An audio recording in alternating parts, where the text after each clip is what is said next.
ഇന്നുണ്ടല്ലോ രാവിലെ തന്നെ എഴുന്നേറ്റ് 2 കുറ്റി പുട്ട് അങ്ങോട്ട് ഉണ്ടാക്കി കേട്ടോ. പുട്ടായോ എന്ന് വെച്ചാൽ പുട്ടൊന്നും ആയിട്ടില്ലേ, പൊടിഞ്ഞു പോയി, വെള്ളം കൂടിയോ കുറഞ്ഞോ എന്തൊക്കെയോ ആയിട്ടുണ്ട് കേട്ടോ.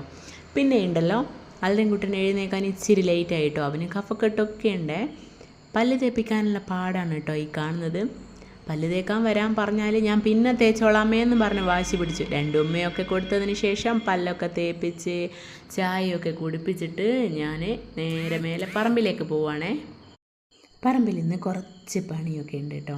കുറച്ച് മുളകൊക്കെ എടുത്ത് നടാനുണ്ട്, പറിച്ച് നടാനുണ്ട്. പിന്നെ ഞങ്ങളുടെ കറിവേപ്പിലയൊക്കെ വെട്ടി ഒന്ന് കൊടുക്കാനൊക്കെ ഉണ്ട് കേട്ടോ. അപ്പോൾ അൽറിൻകുട്ടനെ അങ്ങനത്തെ ജോലികളൊക്കെ പറഞ്ഞാൽ അൽറിൻകുട്ടൻ പറയും ഞാൻ ചെയ്തോളാം അമ്മേ. എനിക്ക് ഈ 2-3 ദിവസമായിട്ട് ഷോൾഡർ പെയിൻ ഉണ്ടായിരുന്നേ. വീട്ടിൽ പെയിൻറ്റിംഗ് ഒക്കെ നടക്കുന്നതുകൊണ്ട് ടൈലിയലായ പെയിൻറ്റൊക്കെ ഞാനിങ്ങനെ ചുരണ്ടിയായിരുന്നു കേട്ടോ. അതുകൊണ്ട് 2 ദിവസം നല്ല നീരൊക്കെ വന്നിട്ട് ഭയങ്കര വേദനയായിരുന്നു. അതുകൊണ്ട് അമ്മ ഒന്നും ചെയ്യണ്ട, ഇതൊക്കെ നോക്കി നിന്നാൽ മതി, എല്ലാം ഞാൻ ചെയ്തോളാം. അവനുണ്ടല്ലോ തീരെ കുഞ്ഞായിരിക്കുമ്പോഴേ അച്ചാച്ചൻ്റെ കൂടെ കൂടിയിട്ട് അവൻ്റെ ഒരു കുഞ്ഞി തൂമ്പ ഉണ്ടായിരുന്നു കേട്ടോ. അതുപോയി പിന്നെ ഈ ഒരു കുഞ്ഞി തൂമ്പ അച്ചാച്ചൻ കൊടുത്തേ അവന്. അപ്പോൾ എന്നോട് പറയാം എന്നെ കൊണ്ട് ജോലിയൊക്കെ ചെയ്യിപ്പിക്കുവാണോ എന്ന്. അപ്പോൾ ഞാൻ ചോദിച്ച വെള്ളം വേണോ? വെള്ളമൊന്നും വേണ്ട, അമ്മയ്ക്ക് കൈവേദന ആയതുകൊണ്ടാണ് ഞാനൊന്നും പറയാത്തതെന്നൊക്കെ പറഞ്ഞിട്ടുണ്ടായിരുന്നു കേട്ടോ. അപ്പോൾ നല്ല വെയിലായതുകൊണ്ട് നനയൊക്കെ കുറവായിരുന്നു. അപ്പോൾ ഞങ്ങൾ ഇച്ചിരി നനക്കാനും മുളക് തൈയൊക്കെ പറിച്ച് നടാനൊക്കെ വന്നതാണ്.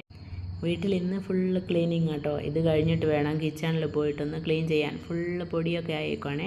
ഡെയിലി അടിച്ച് വരുകയും തുടക്കുകയൊക്കെ ചെയ്യും കേട്ടോ. അപ്പോൾ അച്ചാച്ചൻ ഇന്ന് പറഞ്ഞിട്ടുണ്ടേ അടുപ്പ് തീ കത്തിക്കണം എന്നൊക്കെ.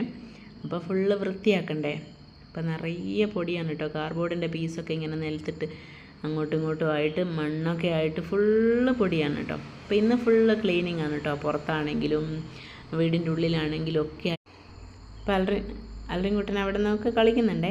പിന്നെ അച്ചാച്ചൻ ഇങ്ങനെ വിറകൊക്കെ എടുത്ത് വരുന്നുണ്ട് കേട്ടോ. അടുപ്പ് തീ ഒന്ന് പിടിപ്പിച്ച് നോക്കാം നമുക്കിന്ന്. 2-3 ദിവസം കഴിഞ്ഞാൽ ഇങ്ങോട്ട് മാറുമേ ഞങ്ങൾ.